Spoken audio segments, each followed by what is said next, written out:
we're talking about snakes. Dozens of snakes were released into the wild in North Florida to eat other invasive snakes. And the University of Florida is sending invasive Burmese pythons back into the wild, and it is all in an effort to track these unwelcome guests. Florida may have a predator far more dangerous than the pythons everyone fears.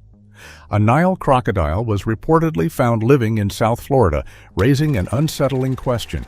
How long had it been there? As wildlife experts investigated, the discovery challenged what people thought they knew about Florida's waterways. Some feared an unseen population had already taken hold, while others questioned how serious the threat really was. But if these crocodiles were breeding in secret, what else could be hiding beneath the surface? A predator. Florida never expected. South Florida already had predators capable of dominating its wetlands. Burmese pythons had become symbols of the state's invasive species crisis, while American alligators controlled much of the freshwater habitat and American crocodiles occupied coastal and brackish areas. Then another predator entered the picture, one that did not belong in Florida at all, the Nile crocodile. The discovery was significant because the Nile crocodile is not simply another large reptile. In its native African range, it is a powerful generalist predator capable of taking a wide variety of prey. Its presence in Florida, therefore, raised a question that went far beyond identifying an unusual animal. How had a species associated with Africa reached the wetlands of South Florida? And was the animal an isolated escapee or evidence of something more? The concern became sharper because Florida's landscape can make unfamiliar wildlife difficult to detect. Its canals, marshes, and dense vegetation create countless places where an animal can remain out of sight. A crocodile moving through that environment would not necessarily announce its presence. That uncertainty mattered because scientists were already watching another invasive predator reshape the ecosystem. The Burmese python had captured public attention for its impact on native wildlife, becoming the obvious explanation whenever unfamiliar reports emerged. Yet the appearance of a Nile crocodile introduced an entirely different possibility. This was not another snake spreading through the wetlands.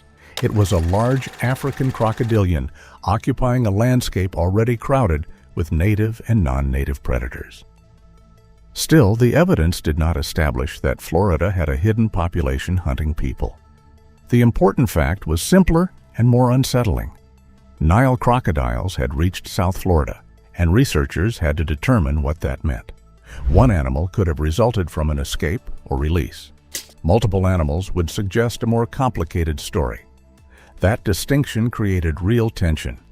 The discovery was not proof of a new predator population, but neither was it something scientists could casually dismiss. The Nile crocodile had crossed an ecological boundary that should never have existed in the first place. As researchers began examining how the animals arrived and whether they could survive, the question shifted from what the creature was to how much of it might already be there. Until those questions were answered, South Florida's waterways carried one troubling uncertainty: whether this discovery represented an isolated incident or an early warning to Florida. That uncertainty also demanded caution. Suitable habitat alone could not prove establishment, and a single sighting could not reveal the size of any population. Researchers needed evidence of survival, reproduction, and presence before drawing stronger conclusions.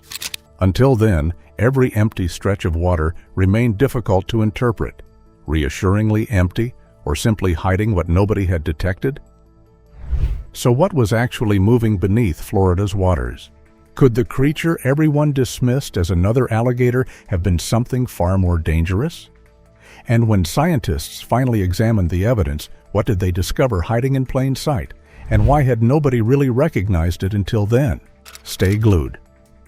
3 crocodiles, 1 hidden origin. The first discovery might have been dismissed as an isolated escape, but the evidence gathered across South Florida began pointing towards something harder to explain. Researchers documented 3 non-native Nile crocodiles between 2000 and 2014, turning a strange wildlife encounter into a larger question about how these predators had appeared in Florida waters. The locations made the mystery sharper. The animals were found in southern Florida, including Miami-Dade County and areas connected to the Everglades. These were not places where Nile crocodiles naturally belonged. Each specimen became another piece of evidence. But the most important clue came when scientists looked beyond appearance and examined their genetics. The animals were not simply similar because they belonged to the same species.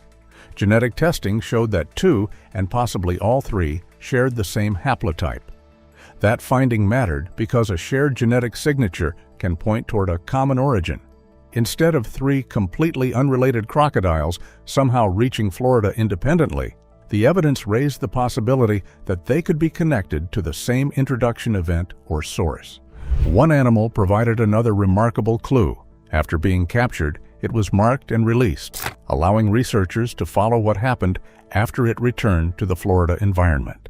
The crocodile was later recaptured, giving scientists valuable evidence that it could move through and survive within the region rather than simply appearing briefly before disappearing. Its movements through the canal system made the situation even more difficult to dismiss. South Florida contains an enormous network of waterways linking habitats that can seem separated on a map but are connected in ways that allow wildlife to travel. For researchers, that meant one crocodile could not automatically be treated as proof of a confined location. Yet the findings still left important questions unanswered. The genetic connection suggested a shared history, but it did not reveal exactly how the animals entered Florida or prove that a breeding population had become established. There was no simple answer waiting in the evidence. That uncertainty became the heart of the investigation. 3 Nile crocodiles, documented over 14 years, had appeared in a place where they did not belong, and at least one had demonstrated an ability to move through Florida's waterways. The question was no longer whether the species had reached South Florida. Scientists had already answered that. The deeper mystery was whether these crocodiles represented isolated introductions or traces of something larger still beyond detection. And that distinction matters. Finding 3 animals does not tell researchers how many might have escaped detection before, between, or after those documented encounters. A crocodile can spend long periods hidden among vegetation, canals, marshes, and other difficult-to-survey habitats. South Florida's landscape creates countless opportunities for an animal to remain unseen, especially when detection depends on chance encounters, reports, trapping efforts, or physical evidence. The study therefore offered something more unsettling than a confirmed invasion: evidence of possibility without proof of scale. Florida had demonstrated that Nile crocodiles could appear in its environment, survive for a period, and navigate connected waterways. What remained uncertain was whether those documented animals represented the entire story or merely the portion humans happened to notice. The DNA answered one question, yet opened a darker one. How did a Nile crocodile reach Florida? Who brought it across an ocean, and why? And when researchers traced the trail backward, what did they discover waiting silently at the beginning of the journey itself? Stay tuned. The DNA that exposed everything. The investigation reached its decisive moment when researchers stopped relying on appearance and turned to genetic evidence. In South Florida, identifying an unfamiliar crocodilian by sight could be difficult because the region already contained 2 native species, the American alligator and the American crocodile. A strange specimen might look unusual without immediately revealing where it truly belonged. The researchers therefore needed evidence that could settle the question. That evidence came from molecular analysis. By examining mitochondrial DNA, scientists could compare genetic markers from the Florida specimens with known crocodilian populations elsewhere in the world. Instead of depending on body shape, behavior, or coloration, the genetic code provided a far more precise way to identify the animals and trace their biological origins. The result changed the investigation completely. The Florida specimens were identified as Crocodilus niloticus, the Nile crocodile. This was not a minor variation of a native Florida crocodilian. It was a species naturally associated with Africa, and its confirmed presence in South Florida represented the first known introduction of Nile crocodiles into the state. The genetic evidence offered another important clue. The Florida animals showed a connection to a population from South Africa. That finding did not mean the crocodiles had somehow crossed thousands of miles of ocean on their own. Instead, it pointed toward a much more likely explanation. Humans had played a role in moving the animals from their native range into Florida. But the DNA could identify the crocodiles without revealing exactly who brought them there. The research did not establish a specific person, importer, or illegal operation as the source. The exotic animal trade remained a plausible pathway, but the precise route from Africa to Florida was still uncertain. That distinction mattered. The laboratory had answered the question of what the animals were, yet another mystery immediately took its place. The discovery transformed the investigation from a debate over an unfamiliar reptile into a question about human responsibility and the movement of non-native wildlife. For researchers, the genetic confirmation was therefore both an answer and a warning. Florida was not simply dealing with an animal that looked different. A predator from another continent had been introduced into its wetlands, and the circumstances behind that introduction remained incomplete. The DNA had exposed the species, but it had not yet exposed the entire story of how it arrived. And that was where the investigation became even more complicated. Knowing the species and its genetic connection could explain part of the puzzle, but it could not reveal every animal that may have entered Florida. It could not show whether others had escaped detection, disappeared into remote wetlands, or survived unnoticed. The evidence had identified the predator, yet the full scale of its presence remained uncertain. Yet the trail raises a darker possibility.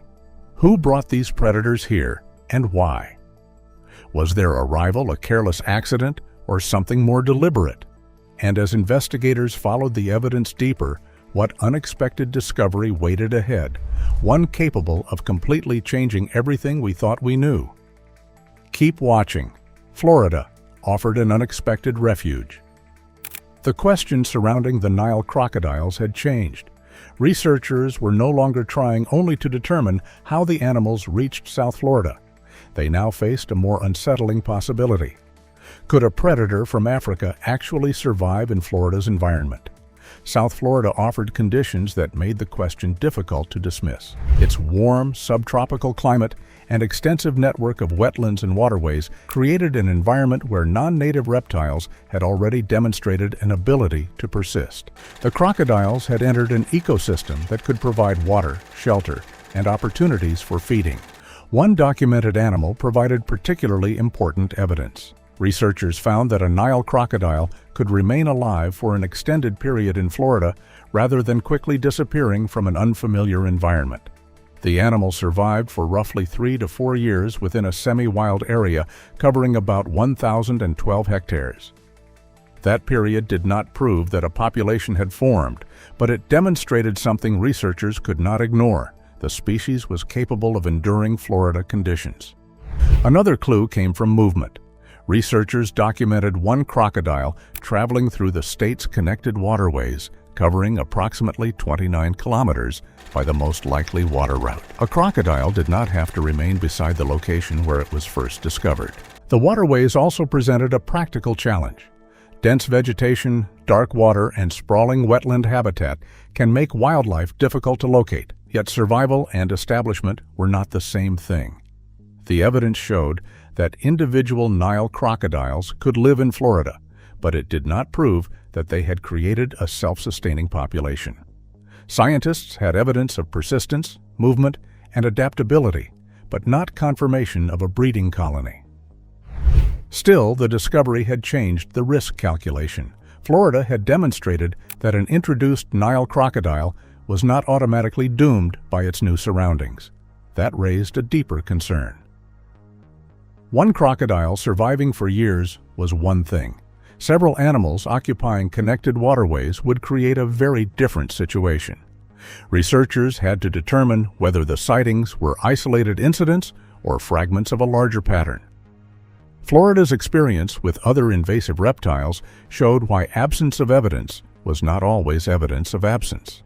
Animals can remain unnoticed across enormous areas when dense wetlands limit observation. Researchers could establish what they found, where an animal traveled, and how long it survived. What it could not easily reveal was what remained beyond observation. Florida had answered one question: Nile crocodiles could survive there. The unsettling question was what that survival might mean if others were still hidden somewhere in the state. And that uncertainty mattered. A missing sighting did not necessarily mean a missing animal. Somewhere beyond the documented cases, could another crocodile have survived unnoticed, waiting to be discovered eventually? One crocodile survived, but what happened after researchers released it back into Florida's waters? Could its growth reveal something far more troubling, and could other crocodiles already be adapting unnoticed? The next discovery would force scientists to confront a possibility Florida may not be ready for. Let's find out. The trail led back to people. The investigation eventually moved away from the wetlands and toward the people who could have placed a Nile crocodile there. The animals had not naturally crossed the Atlantic from Africa, so their presence in South Florida required a human pathway. That realization changed the story from an unusual wildlife discovery into a question about how dangerous non-native species can enter an ecosystem. Florida already had a long history of introduced reptiles, making the exotic animal trade an important possibility. Nile crocodiles have been kept by people and facilities outside their native range, and the researchers considered human movement a more realistic explanation than natural migration. Yet identifying a likely pathway was not the same as identifying the exact source. To investigate further, scientists compared the genetic material from the Florida crocodiles with samples from Nile crocodiles held at known Florida zoos and attractions. The results complicated the mystery. The Florida animals did not match the captive populations that had been sampled. That meant the available evidence could not point directly to one known facility as the origin of the animals. Several possibilities therefore remained open. The crocodiles could have come through an undocumented source, been acquired from another location, escaped from private ownership, or been deliberately released. The research did not establish which explanation was responsible, and no specific individual could be identified from the evidence. That uncertainty did not make the human connection less important. Instead, it showed how difficult it can be to reconstruct the path of an introduced animal after it has entered the wild. Once a crocodile leaves human care, the original circumstances can quickly become impossible to trace. There was another reason the introduction mattered. A young crocodile may appear manageable when it is small, but its size and strength change as it matures. The longer such an animal remains outside controlled care, the harder it can become to locate, contain, or remove. The danger, therefore, did not begin with a confirmed attack on a person. It began earlier when a species capable of becoming a powerful predator was moved beyond its natural range and entered Florida's environment. The evidence could not reveal exactly who opened that door, but it showed that human activity was the most plausible link connecting an African predator to South Florida. And with that unanswered question hanging over the investigation, attention turned toward the consequences of having more than one such animal in the wild. The crocodiles were real, but how many slipped beyond the evidence? Could Florida's waterways still conceal others researchers never found? And what happens when the next discovery forces officials to reconsider everything they thought they knew about these predators? The question Florida cannot answer. The investigation ended with 3 confirmed Nile crocodiles, but the discovery did not provide the certainty researchers needed. Each animal had been documented and removed from the wild, yet their presence raised a question that could not be settled simply by counting the crocodiles that had been captured. If several animals had reached South Florida, could others have gone undetected? That question was especially difficult because of the environment itself. The Everglades and surrounding waterways form a vast, complicated landscape filled with wetlands, canals, vegetation, and areas that are difficult to search completely. Finding one crocodile could prove that the species was present. Failing to find another could never automatically prove that no others existed. The confirmed animals therefore represented both evidence and uncertainty. Researchers had demonstrated that Nile crocodiles could survive in Florida, move through its waterways, and remain in the environment for extended periods. Yet those findings did not establish a self-sustaining population. There was no confirmed breeding colony, and the available evidence did not show that Florida had become home to an established population. That distinction mattered when considering the potential consequences.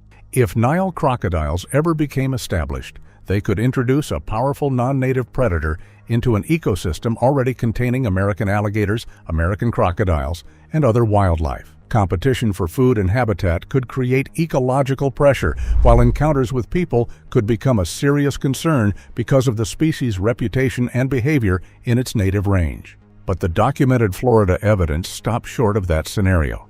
The research did not report human fatalities caused by the introduced Nile crocodiles, and there was no confirmed population actively hunting people.